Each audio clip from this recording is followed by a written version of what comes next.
During dinner on Thanksgiving Day, my son-in-law handed me a bucket of slop in front of 10 guests. My own daughter said, "Now this is what your food will look like, freeloader." As the story unfolds, take a moment to like, hit the hype button, subscribe, and write in the comments. Would you forgive them or walk away? That night, I packed my suitcase and left, but what I did the next day made them cry. The bucket was plastic, yellow, the kind you buy at a hardware store for painting or mixing concrete.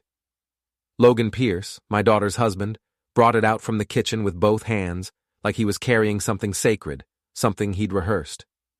He set it down on the white tablecloth directly in front of my plate, right where the main course should have been.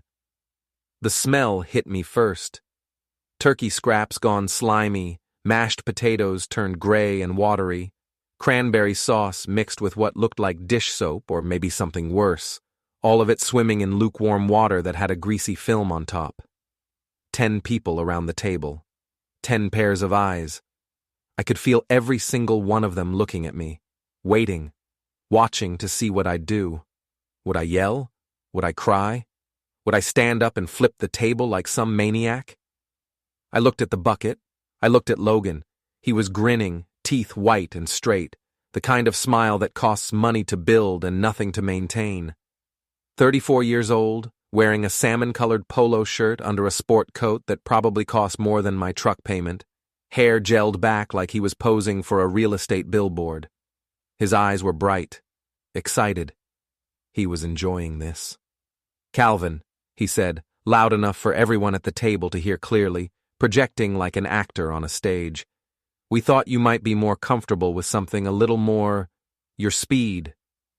Laughter rippled around the table like a wave, not from everyone. Logan's business buddy, Russell Wade, tall, thin, expensive glasses, chuckled nervously, and then looked down at his plate like he wished he could disappear.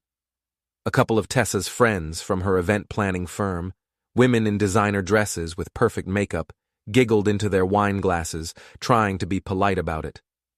My daughter's mother-in-law, a pinched woman named Diane Pierce with silver hair and a face like she'd been sucking lemons for 40 years, smiled with her whole mouth, but kept her eyes cold and calculating, watching me like a scientist watches a lab rat. My wife Mara, sitting beside me in a simple gray dress, didn't move, didn't speak. She just breathed, slow and steady, and I felt her hand brush against mine under the table. Just a touch, a reminder that I wasn't alone. Tessa, my daughter, my only child, 32 years old and dressed in a cream-colored cashmere sweater that probably cost more than my entire Thanksgiving outfit, including my shoes, leaned forward across the table. Her face was flushed, maybe from wine, maybe from the thrill of the moment, maybe from both. Her eyes were bright, almost feverish. "Now this is what your food will look like, freeloader," she said, and her voice had an edge to it, sharp and cutting. The word landed like a physical slap across my face. Freeloader. I didn't say anything. I couldn't. My throat was tight, my chest was tight, everything was tight. I looked at the bucket again. A piece of turkey skin floated on the surface, pale and wrinkled. Someone had dumped coffee grounds in there too. I could see them clinging to the edge of the bucket, dark and wet and grainy. There were eggshells, potato peels, a wadded-up paper napkin soaking in the mess. This wasn't just leftovers. This was deliberate, calculated. They'd put thought into this. They'd planned it. I picked up my napkin, white linen monogrammed with Tessa's initials, and folded it carefully, precisely, taking my time. Then I set it beside my untouched plate. The china was expensive. Tessa had told me about it 3 times since I'd arrived. Imported from Italy, hand-painted. Each piece cost more than I made in a day. I stood up. The chair legs scraped against the hardwood floor, loud in the sudden silence. Everyone went quiet. Even the background music, some kind of jazz instrumental, seemed to fade. Logan's grin faltered, just a flicker, just a crack in the mask. But I saw it. For half a second, he wasn't sure if he'd gone too far. I walked out of the dining room without a word, through the foyer with its vaulted ceiling and crystal chandelier, past the framed photos of Tessa's perfect life covering every wall, her and Logan on a beach in the Caribbean, her and Logan at some black-tie charity gala, her and Logan shaking hands with a congressman whose name I couldn't remember and didn't care to learn. Everything staged, everything curated, everything fake. I heard Mara's chair scrape behind me. She was following. Good. She always knew when to stay silent and when to move. I didn't slam the door when I left. I didn't throw anything or curse or make a scene. I just closed it behind me with a soft, final click. In the truck, my old Ford F-150 with 200,000 miles on it and a dent in the passenger door, Mara climbed into the passenger seat and pulled her seatbelt across her lap without being asked. She didn't cry. She didn't ask me if I was okay. She didn't try to comfort me with empty words. She just sat there, hands folded in her lap, looking straight ahead through the windshield at the darkness. "Motel?" she asked, her voice calm and steady. "Motel," I said. We drove in silence. The highway was empty, just yellow streetlights and white lane markers disappearing under the truck. It was after 9 o'clock on Thanksgiving night. Most people were home with their families, happy and full and tired. I thought about the bucket. I thought about the smell. I thought about the way Tessa had looked at me. Not angry, not sad, not even guilty, just dismissive, like I was nothing, like I was less than nothing, like I was a problem she'd finally found a solution for. The motel was called the Pioneer Inn, 2 stories of faded brown siding, parking lot half full of pickup trucks and economy cars, a neon sign that buzzed and flickered in the cold. I parked under a light and went inside. The lobby smelled like industrial cleaner and stale coffee. The clerk was a kid, maybe 19 or 20, with acne scars and a name tag that said Derek. He was watching something on his phone behind the counter. "Room for 2, I said. "One night." $85, Derek said, without looking up. I paid cash. He handed me a key attached to a green plastic tag with the number 7 stamped on it. "Checkout's at 11, he said. "Thanks." The room was on the first floor, at the end of a row of identical doors. Inside, it smelled like bleach and old carpet and cigarette smoke that had soaked into the walls over decades. There were 2 double beds with faded floral bedspreads, a television bolted to a dresser, a bathroom with a cracked mirror. Mara sat on the edge of one bed, still wearing her coat. I sat on the edge of the other. The silence stretched between us like a wire pulled tight. "Do you want to win?" Mara asked finally, her voice quiet but sharp. "Or do you want to be heard?" I looked at her. Mara Quinn Brooks. 52 years old, gray streaks running through her dark hair, lines around her eyes from decades of smiling and squinting in the sun and reading fine print by lamplight. She'd been a paralegal for 15 years before she married me. She knew contracts the way I knew concrete, every crack, every weakness, every way to make something hold or make it crumble. "Win," I said. No hesitation. She nodded slowly, like I'd just confirmed something she already knew. Then she reached into her purse, a plain black leather bag, practical, nothing fancy, and pulled out a folded packet of papers held together with a binder clip. She set it on the bed between us with a soft thump. "I thought you might say that," she said. The packet was labeled in her neat, precise handwriting. Assignments and options. I picked it up. The paper was crisp, fresh, recently printed. "You made this before Thanksgiving?" I asked. "I made it 2 weeks ago," she said. Her voice was flat, factual. "After Logan started bragging to Tessa about how he was going to put you in your place at dinner. He thought it was funny. He thought it was clever." I stared at her. "Tessa told you?" "She told me," Mara said quietly. She thought I'd laugh. She thought I'd think it was a good idea.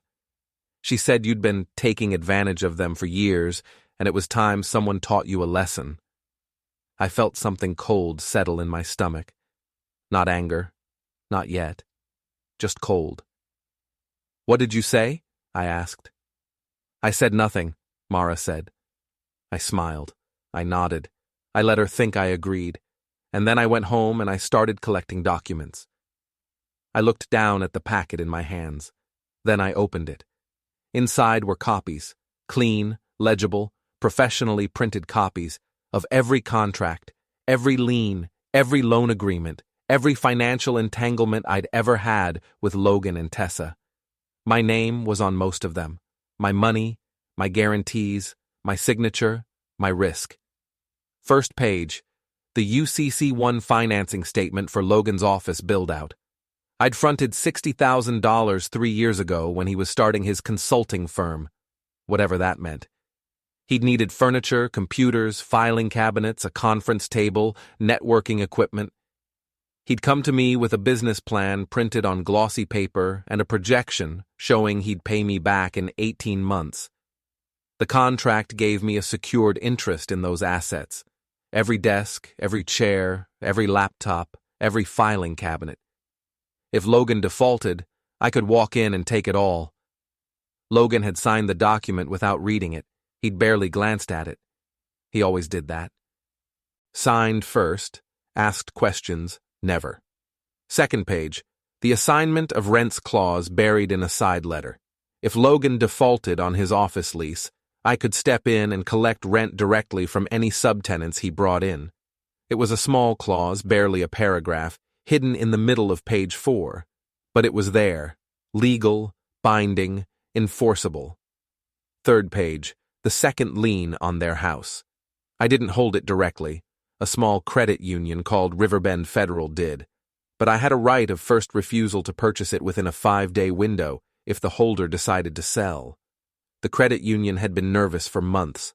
I'd heard rumors they were trying to clean up their books, dump risky loans, shore up capital. The house was worth about $400,000. Tessa and Logan owed $320,000 on the first mortgage and $60,000 on the second. If property values dropped even a little, the credit union would be underwater on that second lien. They wanted out. Fourth page. The guarantor agreement on Logan's bridge loan. $50,000 borrowed 6 months ago to close a deal that still hadn't closed. The note was due in 90 days. I was on the hook if Logan didn't pay. My credit, my assets, my problem. But the contract had an exit clause buried in the fine print. If Logan violated specific behavioral covenants, things like maintaining professional standards, avoiding conduct that could damage business relationships, I could withdraw my guarantee and walk away clean. No penalty, no liability, just gone. Fifth page.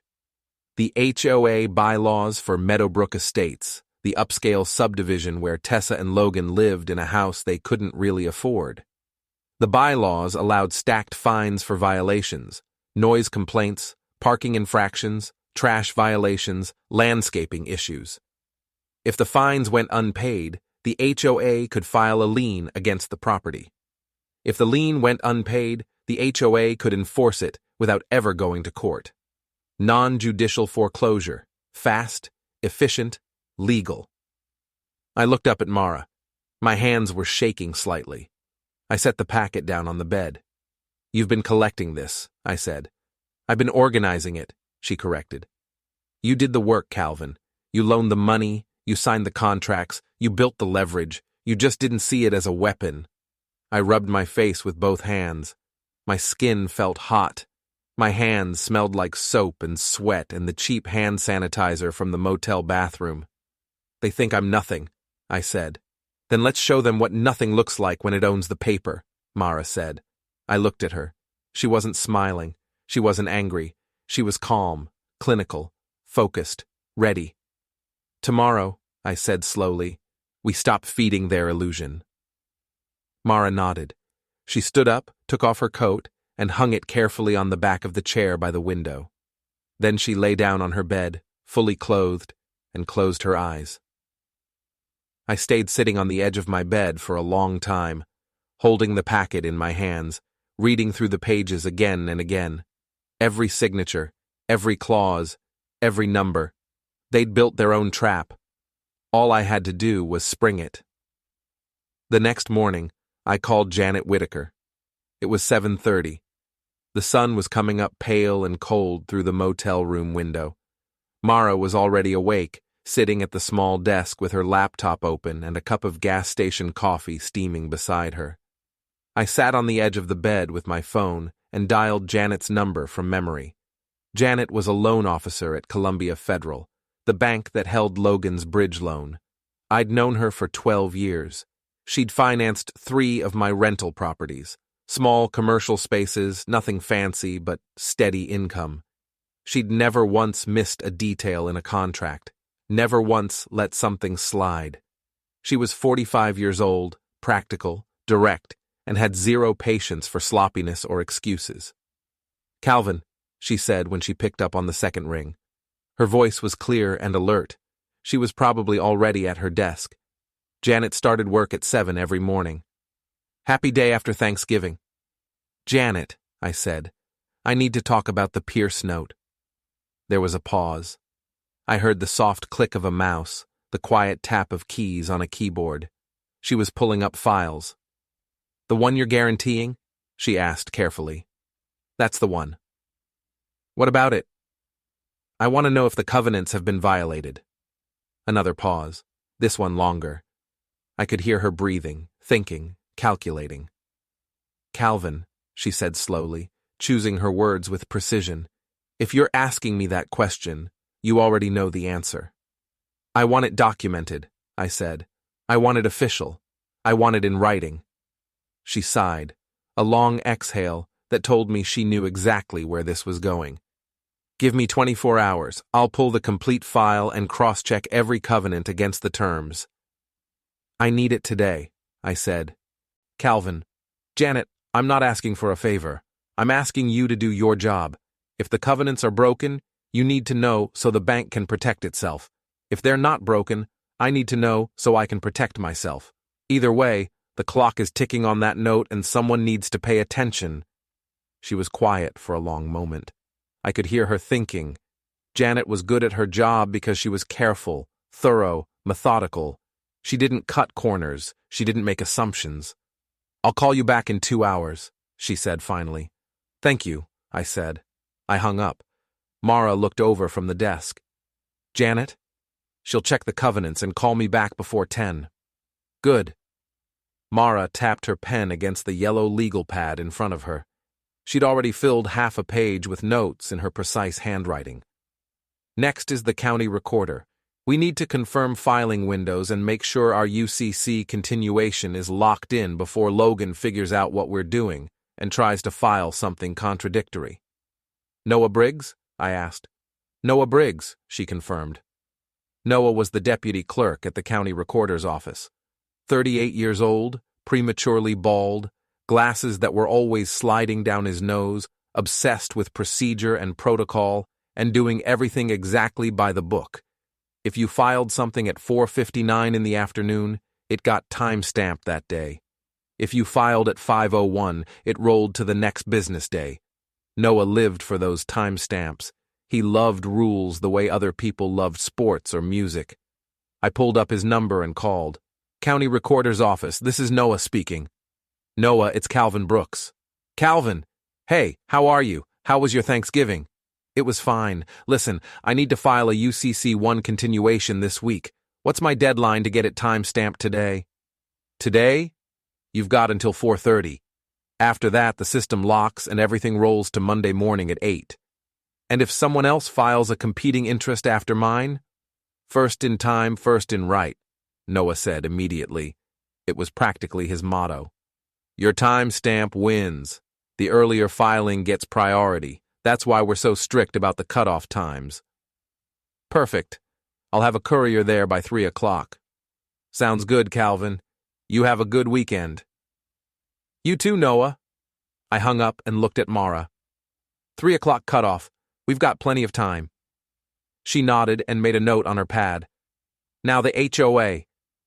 I groaned out loud. Do I have to talk to Hal?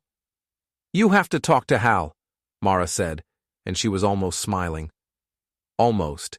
Harold Rutledge, 63 years old, retired insurance adjuster, current president of the Meadowbrook Estates Homeowners Association. Hal loved rules and regulations and bylaws the way some people love their children. He lived to cite code violations and issue fines and hold special meetings to discuss whether someone's mailbox was the approved shade of black or an unapproved shade of dark gray.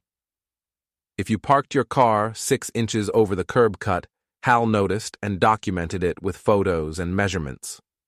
If your trash cans were visible from the street after 7 in the morning on non-collection days, Hal sent you a warning letter with the relevant bylaw quoted in full. People in the neighborhood either loved him or hated him. Mostly, they hated him. I dialed his number. Rutledge, he answered crisply. Hal, it's Calvin Brooks, Tessa Pierce's father. Calvin, good morning. What can I do for you?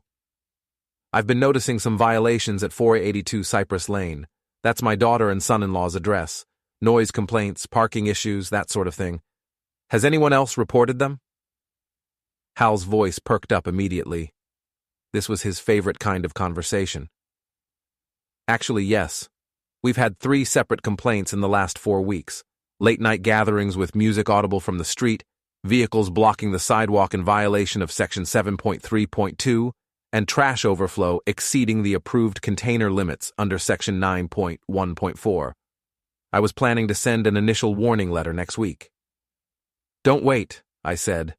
Document everything now and start the official fine schedule. There was a pause. Calvin, are you sure? That's your daughter's house. The fines start at $500 and they escalate quickly if the violations aren't corrected.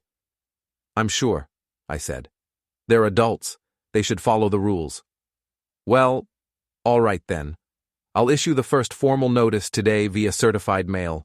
If the violations aren't corrected within 14 days, the fines begin automatically. They'll have full documentation of what needs to be fixed and by when. Perfect. Thank you, Hal. Anytime, Calvin. Good to hear from you. I hung up and looked at Mara. She was watching me with an expression I couldn't quite read. You're really doing this, she said quietly. I'm really doing this, I said. She reached across the narrow gap between the desk and the bed and squeezed my hand once. Her fingers were warm and strong. Then she let go and went back to her laptop. 2 hours later, almost to the minute, Janet called back. Calvin, she said without preamble. You were right. Logan violated the social conduct covenant in the loan agreement. I felt something tighten in my chest. How? The original loan documents include a partnership MOU between Logan and Russell Wade. That MOU contains a morals clause, standard language about maintaining professional standards and avoiding behavior that could damage the partnership's reputation or create brand risk. Public humiliation of a family member at a formal gathering absolutely qualifies as a violation. I spoke with our legal department and they confirmed it's enforceable. So, what does that mean for my guarantee? It means you have a clean exit.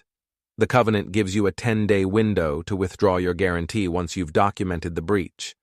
After that window closes, it's assumed you've waived your right to withdraw and you're locked in for the full term. But if you withdraw within the window, the bank either calls the entire note immediately or re-underwrites the loan without your guarantee. Given Logan's current financial position, we'd probably call it. How long do I have?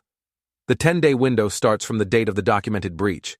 Thanksgiving was yesterday, so you have until next Friday at 5 p.m. I want the withdrawal notice drafted today. Calvin. Janet, draft it. I'll review it, sign it, and have it back to you by close of business.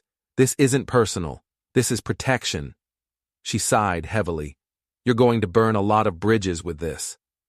I'm burning the right ones, I said, and ended the call. Mara looked up from her laptop. Covenant breach confirmed? Covenant breach confirmed. I can withdraw the guarantee. She smiled. It wasn't a warm smile or a happy smile. It was the smile of a chess player who'd just seen checkmate 6 moves ahead and knew her opponent couldn't see it yet. "Then let's move fast," she said. "We've got a lot to do today." We checked out of the Pioneer Inn at 10:30 and drove straight to the county seat. On the way, Mara called a courier service, a small local company called Fast Track that we'd used before, and arranged for a pickup at our storage unit. The unit was about 20 miles outside of town, tucked into an industrial park behind a sagging chain-link fence. We'd rented it 5 years ago to store old files, excess furniture, and boxes of documents I'd accumulated over 3 decades of working in construction and commercial real estate. It was raining by the time we got there. Cold rain, almost sleet, coming down hard and slicing sideways in the wind. The industrial park was deserted. Gray buildings, empty parking lots, puddles spreading across cracked asphalt. I unlocked the rolling gate and pulled my truck up to Unit 37. "Third row, blue filing cabinet, top drawer," Mara said, shining her phone's flashlight into the darkness of the unit. I rolled up the metal door. It rattled and squeaked. Inside, the unit smelled like cardboard and dust and old paper and concrete, boxes stacked to the ceiling, furniture covered with plastic tarps, filing cabinets lined up like soldiers. I found the blue cabinet and pulled open the top drawer. Inside were manila folders, each one labeled in my own handwriting from years ago. I pulled the one marked Pierce Workspace Build Out, UCC1, and handed it to Mara. She opened it, flipped through the pages quickly but carefully, and nodded. "Original signatures, wet ink, notarized. This is exactly what we need." A car engine rumbled somewhere behind us. I turned around. Through the rain and the gray light, I saw a dark SUV, black or maybe dark blue, hard to tell, idling at the far edge of the parking lot near the entrance. No headlights, just sitting there, engine running, exhaust rising in the cold air. "Mara," I said quietly. She looked up, saw the SUV, and closed the folder carefully. "Let's go." We loaded the files into a plastic storage bin, locked the unit, and climbed back into the truck. I backed out slowly and headed for the exit. The SUV followed us, not close, not aggressive, but following, staying 3 or 4 car lengths back. When I turned left onto the main road, the SUV turned left. When I accelerated, it accelerated. "They're watching," Mara said, her voice calm. "Let them watch," I said. "Watching doesn't stop paper. Watching doesn't invalidate signatures." We drove for about 3 miles. At a red light near the highway entrance, the SUV suddenly peeled off and disappeared down a side street, tires hissing on the wet pavement. "Intimidation," Mara said. "They want you to know they're paying attention." "Good," I said. "I want them worried." By the time we got back to town, the courier was waiting in the parking lot of a coffee shop near the courthouse. Young guy, early 20s, wearing a yellow rain jacket with the Fast Track logo on the back. I handed him the UCC1 continuation form and a cashier's check for the filing fee. "County Recorder's Office," I said. "Get it filed and time-stamped before 4:30. Do not be late." "You got it, Mr. Brooks," he said, and jogged through the rain to his car. Mara and I sat in the truck and watched him drive away. Rain drummed on the roof. The windows fogged up. I felt exhausted and wired at the same time, like I'd been awake for days. My phone buzzed. A text from Logan. "We need to talk." I stared at the screen for a long moment. Then I opened my photos, scrolled back to earlier in the week, and found the picture I'd taken of one of the contract pages. The moral turpitude clause with Logan's signature clear and bold at the bottom. I sent him the photo with no explanation. Then I typed, "You posted your own noose, son." I hit send. The reply came fast, within 30 seconds. "What the hell is that supposed to mean?" I didn't answer. I just turned off my phone and started the truck. "Next stop?" Mara asked. "Home," I said. "We've got 5 days to buy that second lien before the window closes. I want the purchase agreement drafted and ready to sign by Monday morning." By Sunday evening, I owned the second lien on Tessa and Logan's house. The process had been almost too easy. Mara had called Riverbend Federal Credit Union on Saturday morning. She'd spoken to a loan officer named Patricia Chen, who sounded tired and overworked and grateful that someone was offering to take a problem off her hands.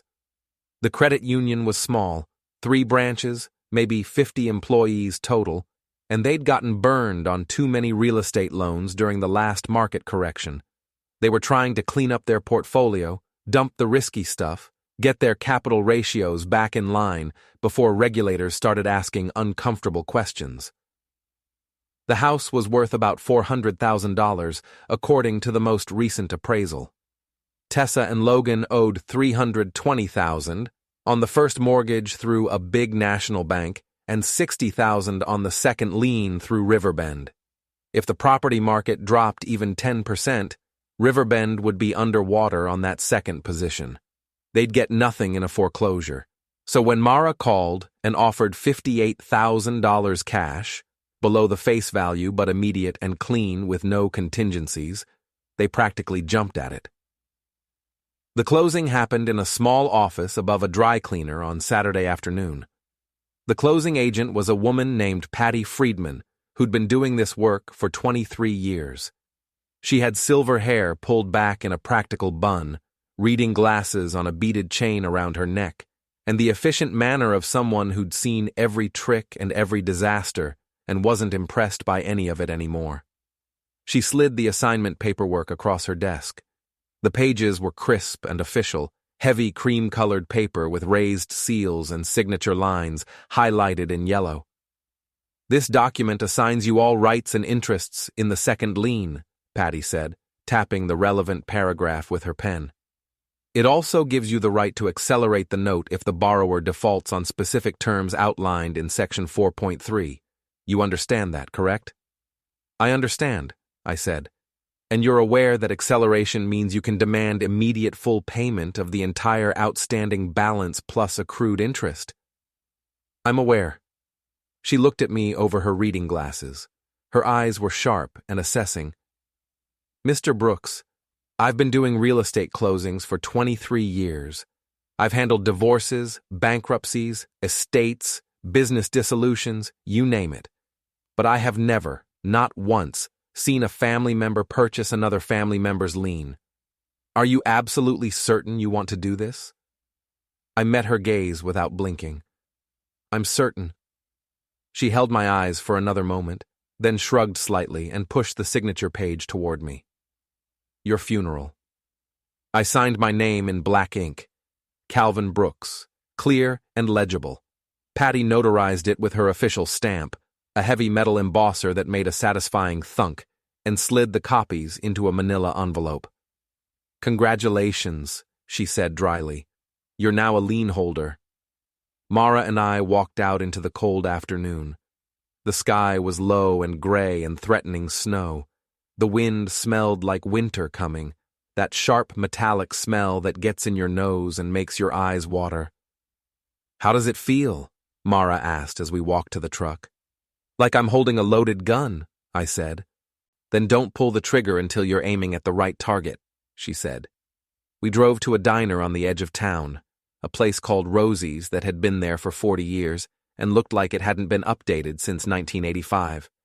Red vinyl booths, black and white checkerboard floor, a long counter with chrome-edged stools. We slid into a booth near the back window and ordered coffee. The waitress was maybe 60 years old with dyed red hair and a name tag that said, Deb. She brought us 2 mugs and a plastic carafe without being asked. While we waited, Mara opened her laptop. She'd brought it in from the truck and pulled up a spreadsheet. She turned the screen toward me. "Here's the timeline," she said, pointing to a series of color-coded rows.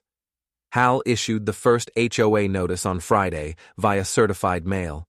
Tessa and Logan have 14 days from receipt to cure all violations. If they don't, the fines start at $500 and double every week after that. $500, then $1,000, then $2,000, then $4,000. After 60 days of unpaid fines, The HOA can file a formal lien against the property. After 90 days, they can initiate non-judicial foreclosure. How much will it cost them if they ignore it? Conservatively, if they ignore it completely and let it run the full 90 days, about $8,000 in fines plus legal fees and administrative costs. Call it $10,000 total. And the UCC one? Filed and time-stamped at 3:47 Friday afternoon. You now have a perfected security interest in every fixture and improvement at Logan's office. If he defaults on the bridge loan, which, based on his cash flow, he almost certainly will, you can walk in and seize the furniture, computers, filing cabinets, conference table, networking equipment, everything. The total value is probably $60,000 to $70,000. I sipped my coffee. It was hot and bitter and strong, exactly the way I liked it. What about Russell Wade? Mara's expression shifted slightly, a hint of a smile. Russell Wade is the key to everything. He's terrified of brand risk. His entire business model is built on reputation and relationships.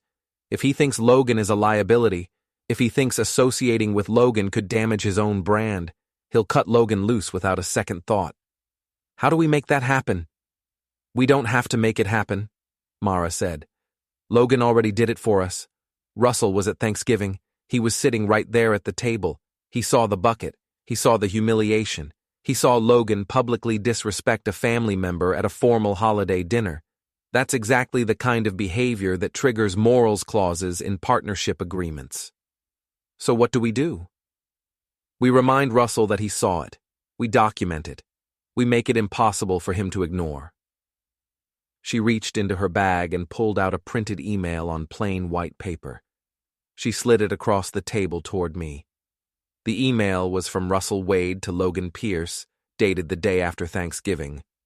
Logan, need assurance we're not exposed to reputational spillover from yesterday's incident. Please advise. R. I looked up at Mara. How did you get this? Public records request, she said calmly. Russell CC'd his attorney on the email, and that attorney's office handles municipal contracts and is therefore subject to open records laws. It took one phone call and a $5 processing fee, completely legal. I shook my head slowly. You're terrifying. I'm thorough, she corrected. We finished our coffee and headed home. Home was a small ranch-style house on the north side of town, built in 1978, 3 bedrooms and 1 bathroom, a yard with a chain-link fence, and an apple tree that hadn't produced decent fruit in years. It wasn't fancy or impressive or photogenic, but the mortgage had been paid off 6 years ago, no debt, no liens, no one could take it from me. Inside, I spread all the documents across the kitchen table. The UCC-1 financing statement, the second lien assignment, the HOA notice, the guarantor withdrawal form, already drafted by Janet and waiting for my signature, the email from Russell Wade. Mara stood beside me, arms crossed, looking at the table like it was a map of enemy territory, and she was planning an invasion. This is everything, she said quietly. Everything you need to strip them completely clean. I nodded slowly, feeling the weight of it. But there's one more thing we need to do before we execute, she said. What's that? We need to set the stage for the final confrontation, the place where you put everything on the table and make them understand exactly what they've lost. The reconciliation dinner? I said. Exactly. Mara had been thinking about this for days, planning it like a military operation. Tessa had left me a voicemail on Saturday, her voice small and uncertain, so different from the confident, cutting tone she'd used on Thanksgiving. She said she wanted to sit down and talk things through like adults, and suggested meeting at a restaurant, somewhere neutral, somewhere public, but private. But here's the thing, Mara said, pulling out a chair and sitting down. It's not going to be neutral. You're going to control every single aspect of that dinner. The location, the room, the timing, the menu, everything. Tessa thinks she's arranging a peace negotiation, but you're actually setting up an execution. How? You're going to book the private dining room at the Bluebird. You're going to pay for it in advance, in your name. You're going to choose the menu. You're going to control the space. And when you sit down at that table, they're going to realize too late that they walked into your territory, not neutral ground. I thought about it. The Bluebird was an old-school steakhouse downtown, the kind of place that had been there for 50 years and never changed. White tablecloths, leather booths, waiters in black vests and bow ties. It had a private dining room in the back that could seat up to 12 people. Tessa loved that place. She'd taken clients there, posted photos of it on her social media, bragged about the dry-aged ribeye and the wine list. "She'll notice it's in my name," I said. "She'll notice," Mara agreed. "But by the time she does, it'll be too late to back out. She'll be committed, and commitment means vulnerability." I pulled out my phone and looked up the Bluebird's number. But before I could dial, Mara put her hand on my wrist. "Wait until Monday," she said. "Call them Monday morning. Make the reservation for Friday night. That gives you almost a full week to finalize everything else. The lien, the HOA penalties, the bridge loan default, all of it. Everything comes together at once. Maximum impact." I nodded and set the phone down. That night, I couldn't sleep. I lay in bed staring at the ceiling, thinking about Thanksgiving, thinking about the bucket, thinking about the look on Tessa's face when she called me a freeloader. I kept replaying it in my mind like a video on loop. The yellow plastic bucket, the smell, the laughter, the 10 faces watching me. Mara was beside me, breathing slowly and evenly, but I could tell she wasn't asleep either. "Are you having second thoughts?" she asked quietly in the darkness. "No," I said. "Are you sure?" "I'm sure. Because once you start this, you can't stop it halfway. You can't pull back.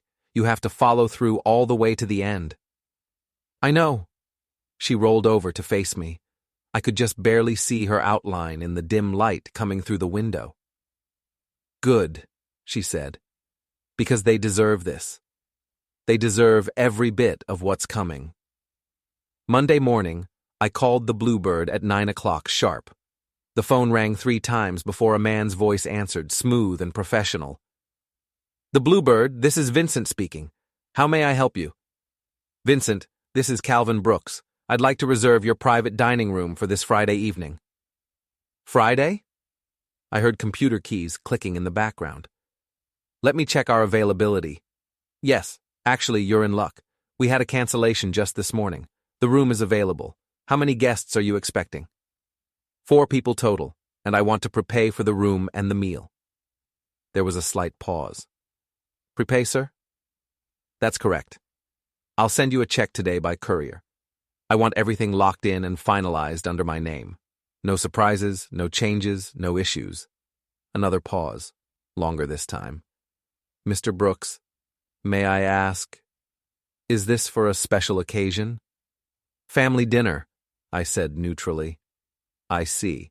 Well, certainly we can accommodate that. The private room rental is $300, and if you'd like us to arrange the menu in advance, we can discuss options. I want the same china pattern you used for event number." I paused and pretended to check my notes, though I had the number memorized. "Event number 4372, that was my daughter's client dinner in September. Let me look that up." More typing. "Ah, yes, the Williamsburg pattern, white with blue trim. Very elegant. We can certainly arrange that." "Perfect. I'll send a check for $2,000 today. That should cover the room, the meal, and your discretion." "Our discretion, sir?" "I don't want my daughter to know I'm paying for this. When she asks, and she will ask, I want you to tell her that her father took care of everything." Vincent's voice took on a tone of understanding. "I see. Yes, Mr. Brooks, we can handle that.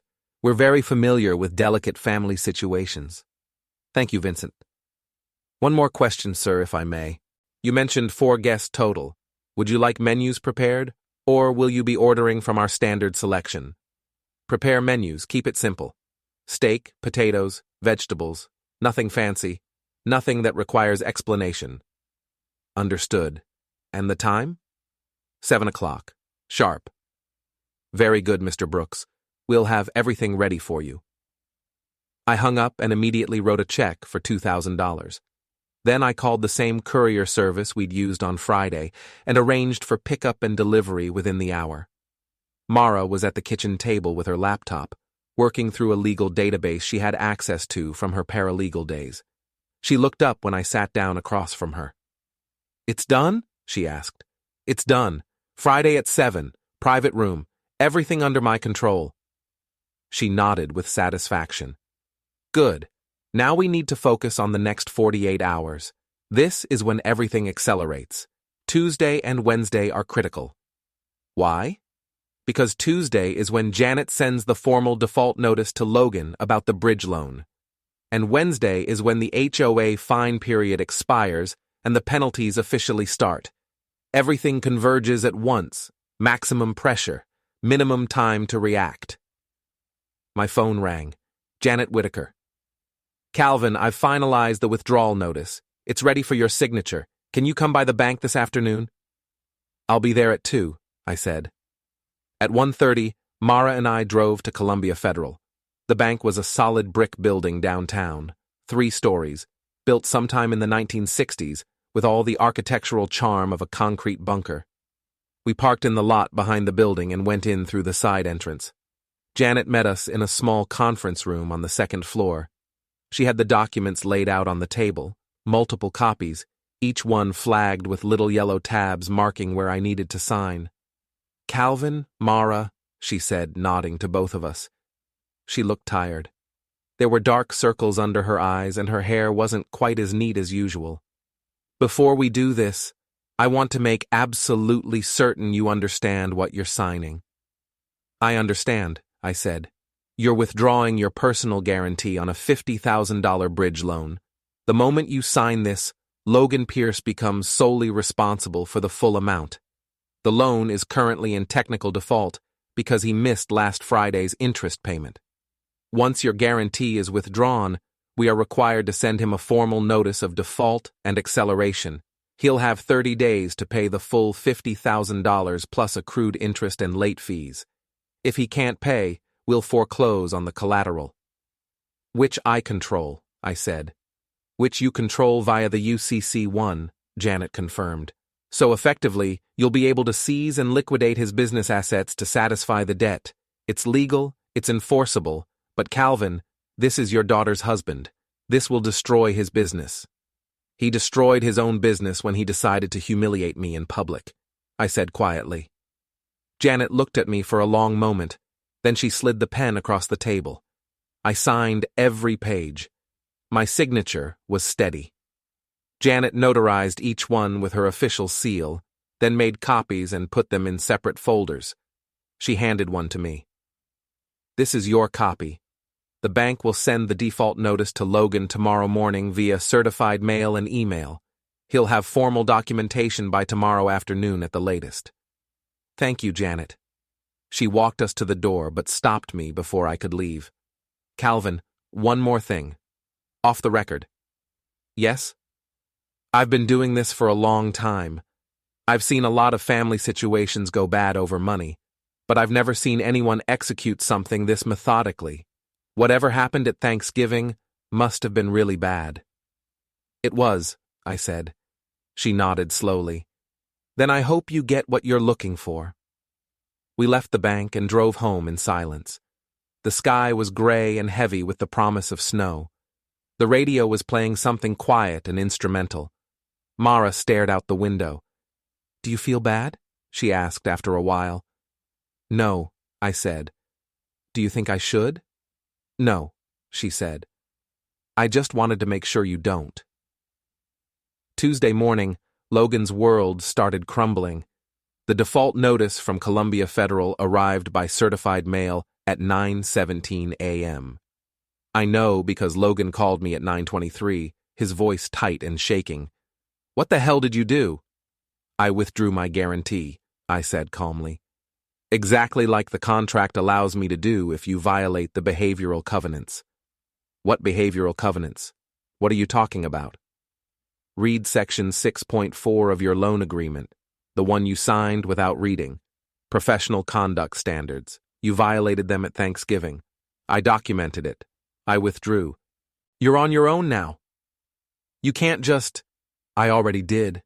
You have 30 days to pay $50,000. Good luck. I hung up. 10 minutes later, Tessa called. She was crying. Dad, please, what's happening? Logan just got a letter from the bank saying he has to pay $50,000 or they're going to take everything. He says you did this. He says you withdrew some guarantee. Is that true? It's true. Why would you do that? Because he called me a freeloader and handed me a bucket of slop in front of 10 people. Because you laughed and called it my speed. Because you both decided I was nothing. Dad, we were just joking. Jokes don't end with bankruptcy, Tessa. Please, we can't afford this. We don't have $50,000. We don't have half that. If the bank forecloses, Logan loses everything. His office, his business, his reputation. Then maybe he should have thought about that before he humiliated me. Dad, please. I'll see you Friday, 7 o'clock, the Bluebird. We'll talk then. I hung up on my own daughter. Mara was in the kitchen making coffee. She poured me a cup and slid it across the counter. How do you feel? She asked. Powerful, I said. Wednesday morning, the HOA penalties officially started. Hal Rutledge called me at 8:15. He sounded positively gleeful. Calvin, just wanted to give you a courtesy update. The 14-day cure period expired at midnight last night.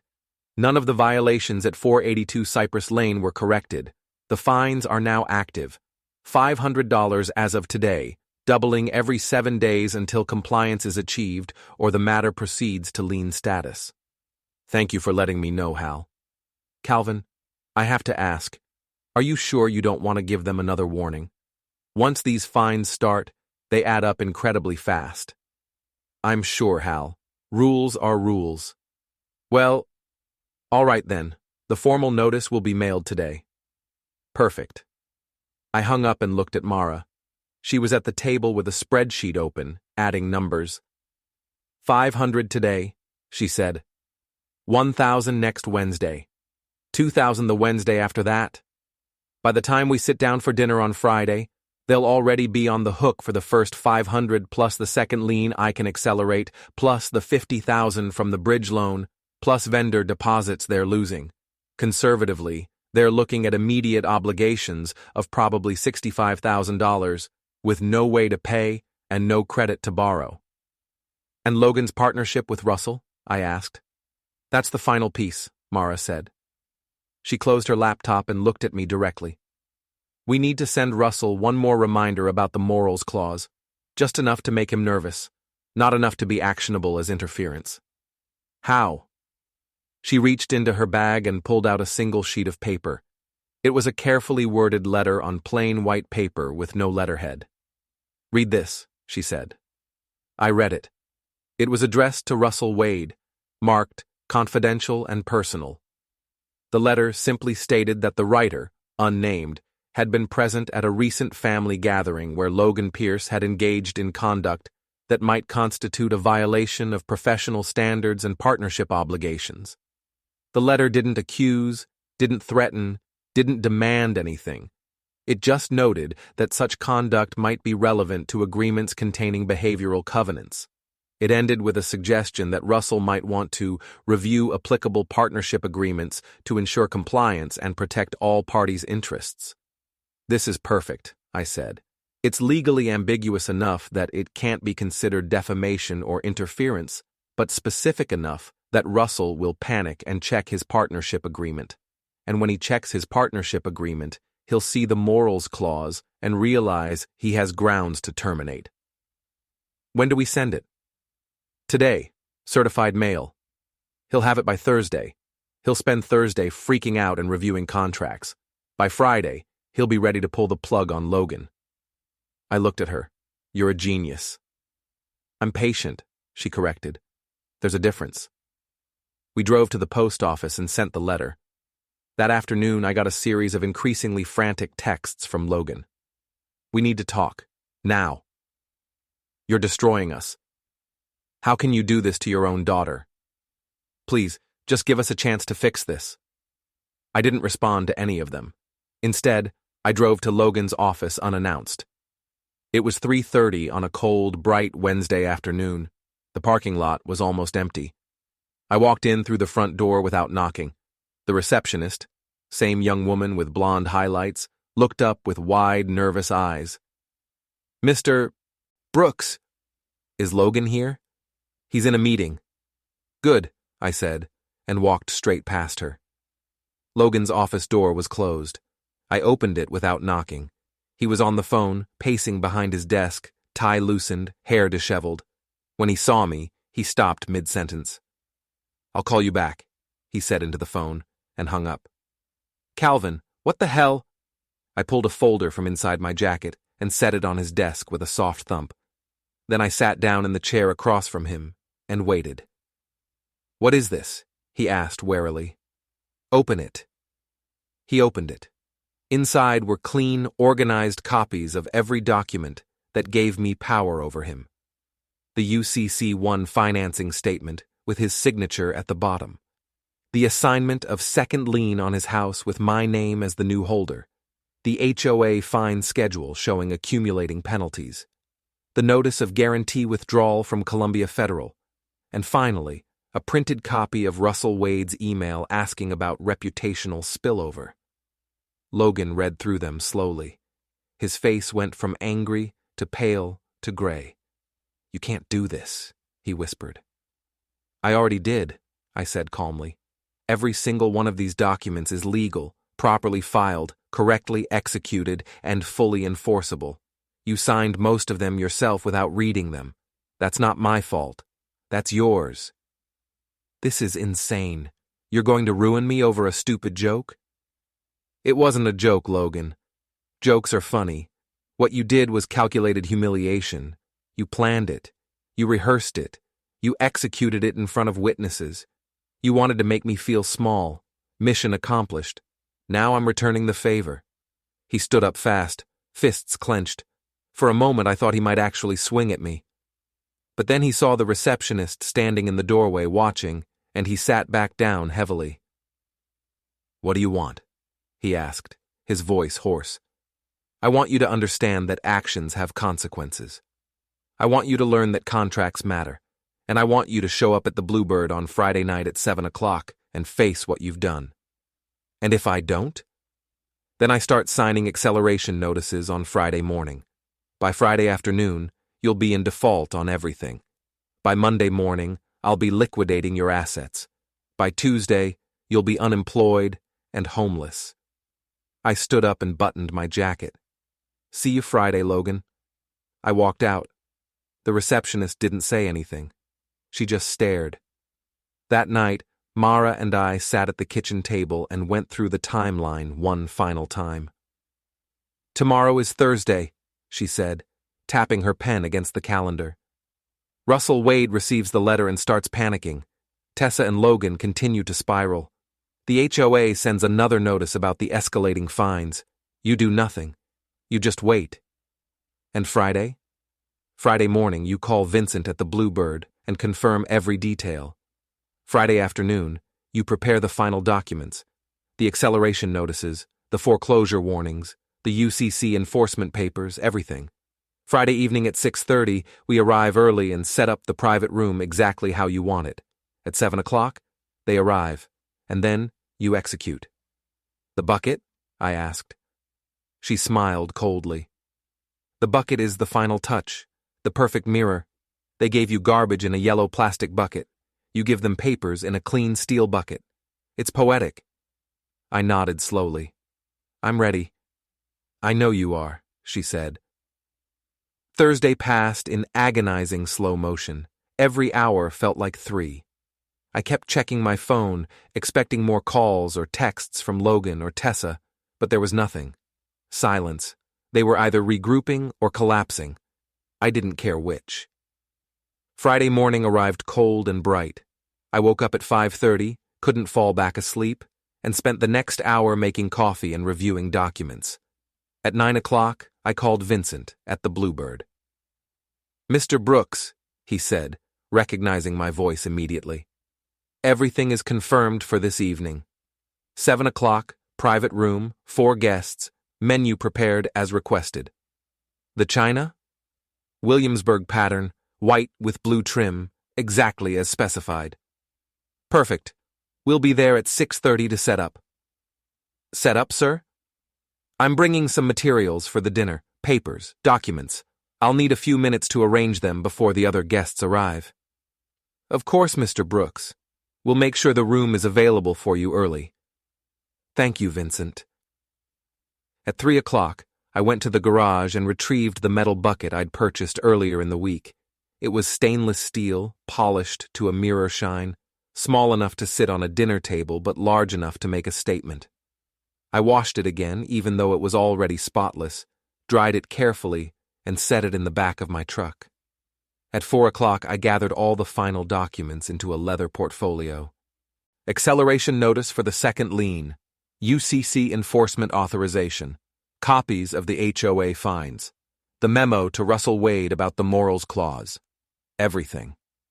At 5:30, Mara and I got dressed. She wore a simple black dress, elegant and understated. I wore a dark suit, white shirt, dark tie. We looked like we were going to a funeral. Maybe we were. At 6:25, we pulled into the Bluebirds parking lot. The restaurant glowed warm and inviting against the cold evening. We went inside. Vincent met us at the door. Mr. Brooks, Mrs. Brooks, right this way. He led us through the main dining room, maybe a third full quiet conversations, the gentle clink of silverware on china, and through a door at the back into the private room. It was perfect, small, intimate, windowless, one chandelier casting soft light. The table was set for 4 with white linens and the Williamsburg china, folded napkins, crystal water glasses, everything precise. Will this work, sir? Vincent asked. This is perfect, I said. I set the leather portfolio at the head of the table, in front of what would be my seat. Then I placed the polished steel bucket on a side table, just barely visible in the corner. Not hidden, but not obvious. Waiting. We'll leave you to get settled, Vincent said quietly. Your other guests will be shown in as soon as they arrive. Thank you, Vincent. He left, closing the door softly behind him. Mara and I stood there in the quiet room, looking at the table. My heart was pounding. My hands were steady. This is it, Mara said quietly. No going back after tonight. I know, I said. Do you still want to do this? I thought about the yellow plastic bucket. I thought about the smell. I thought about Tessa's face when she called me a freeloader. I thought about Logan's grin. Yes, I said. I want to do this. Mara squeezed my hand. Then let's finish it. At exactly 7 o'clock, the door opened and Tessa walked in. She looked smaller than I remembered, thinner. She was wearing a black dress, simple, conservative, nothing flashy. Her hair was pulled back tight. She wasn't wearing much makeup. Her eyes were red, either from crying or from exhaustion or both. Behind her came Logan. He was wearing a suit, but no tie.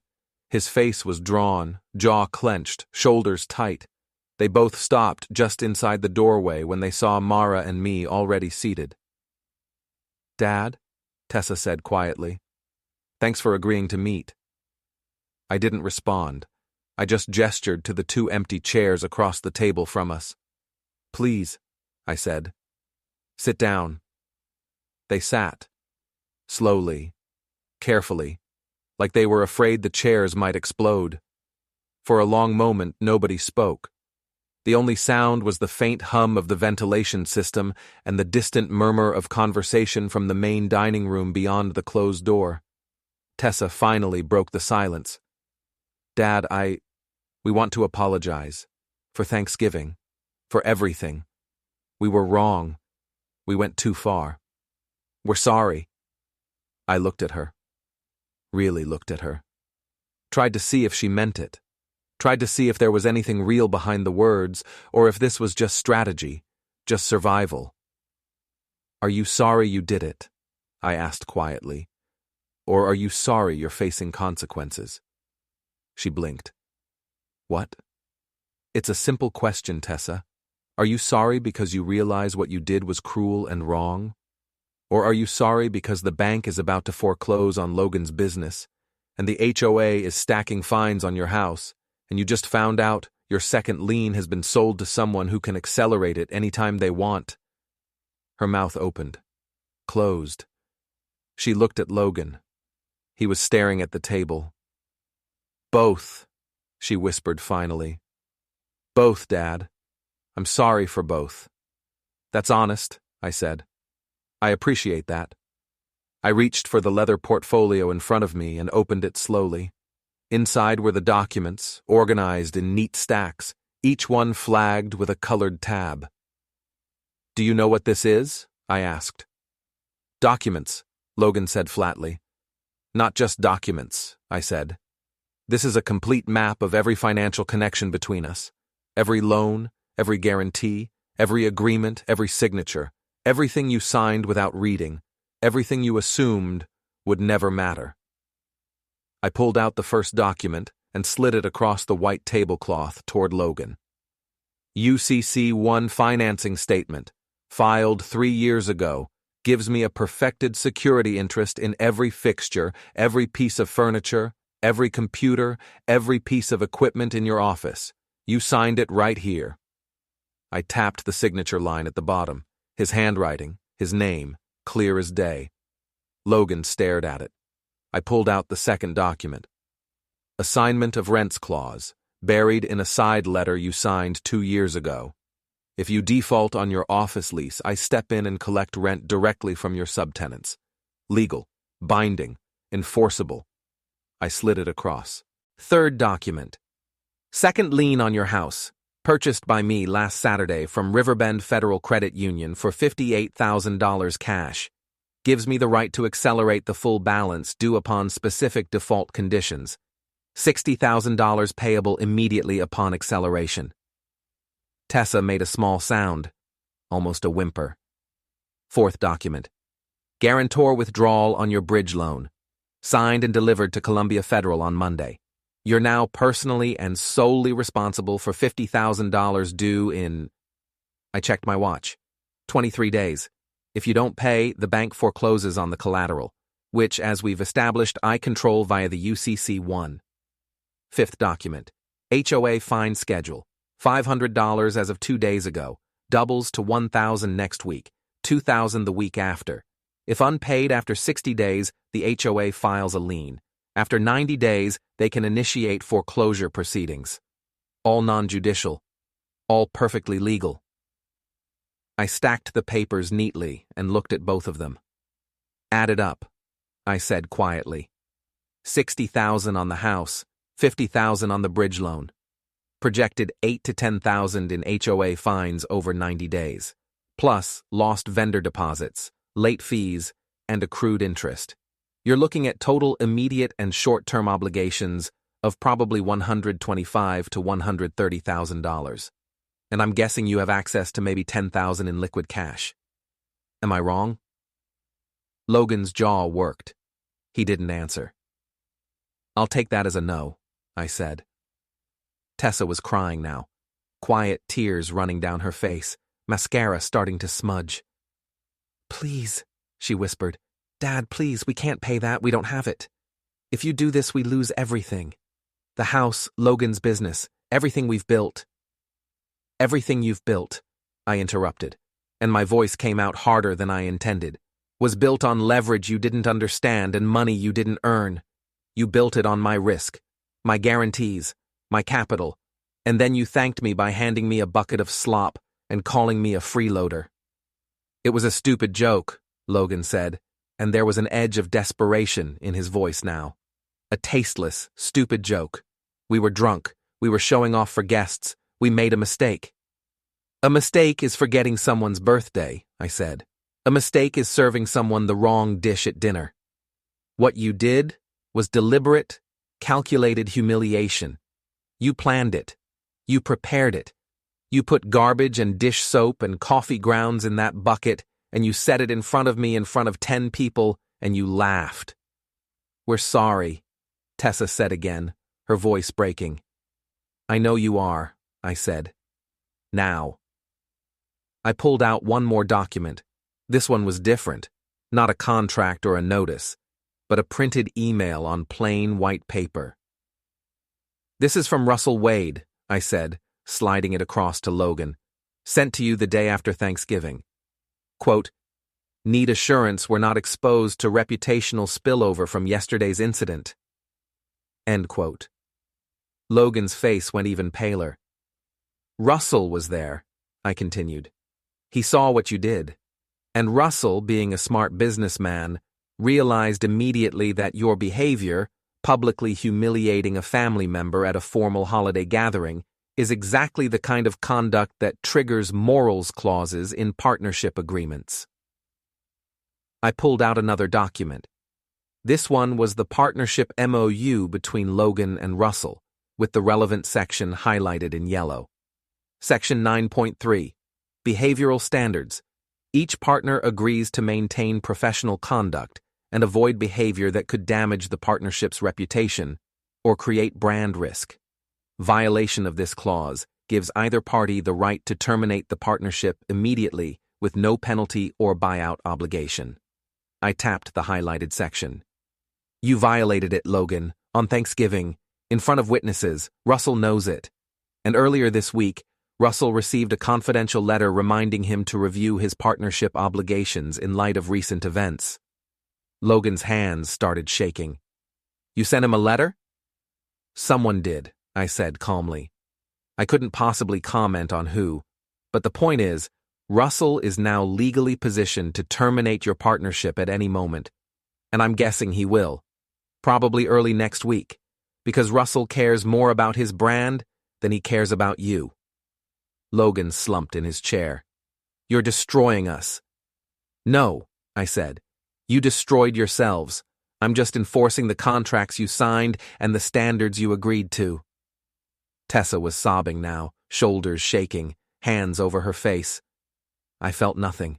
No satisfaction, no guilt, no pity. Just cold, clear focus. I reached into my jacket pocket and pulled out a fountain pen, my father's pen. Black lacquer, gold nib, heavy and solid in my hand. Here's what happens next, I said quietly. I have 3 documents here that need my signature. First, the acceleration notice on your second lien. Once I sign this, you have 72 hours to pay $60,000 or I foreclose. Second, the UCC enforcement authorization. Once I sign this, I can walk into Logan's office on Monday morning and seize every asset to satisfy the bridge loan debt. Third, this memo to Russell Wade, formally documenting your breach of the partnership morals clause and notifying him of his termination rights. I placed the pen on the table between us. I'm going to sign all 3 of these tonight. Right here. Right now. Unless you can give me one good reason why I shouldn't. Silence.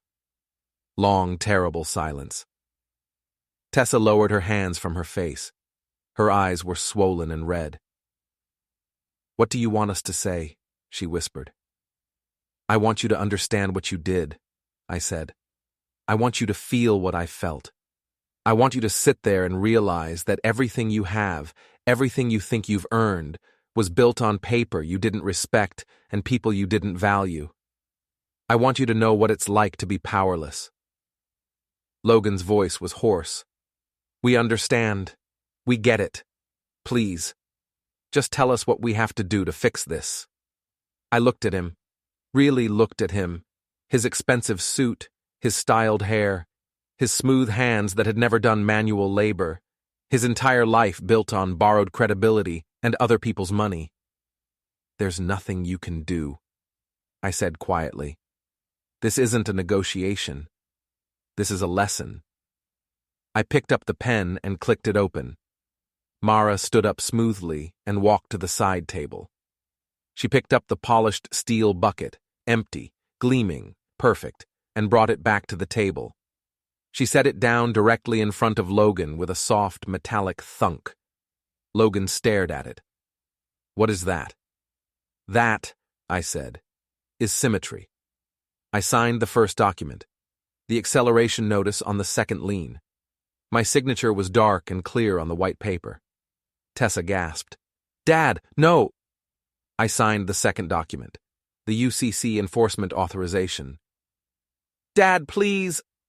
I signed the third document, the memo to Russell Wade. Logan started to stand up. You can't just… The door opened. A quiet man stepped in, Ed Harriman, the notary Mara had arranged through the Bluebird's parent company.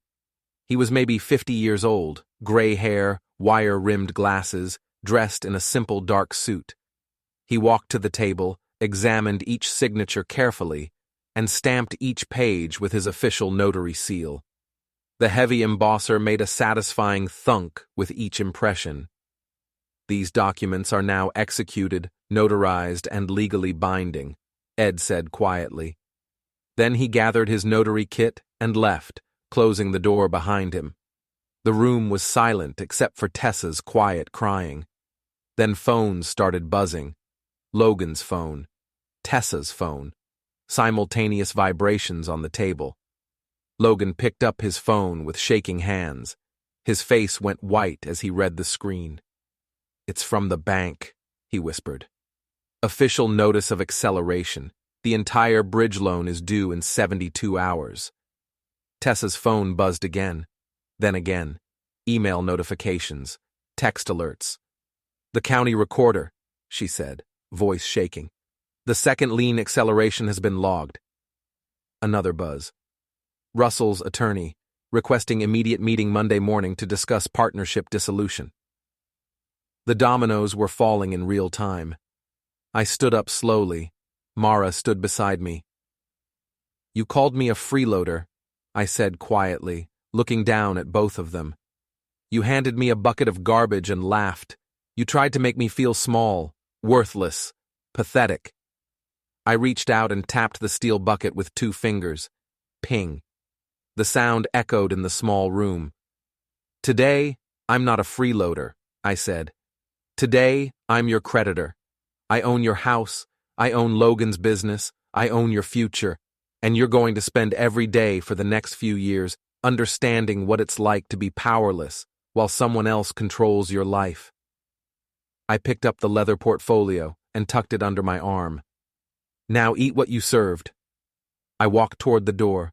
Mara followed. Behind us, I heard Tessa sobbing. I heard Logan's chair drag hard across the floor. I heard something, maybe a water glass, maybe a plate, shatter against the wall. I didn't look back.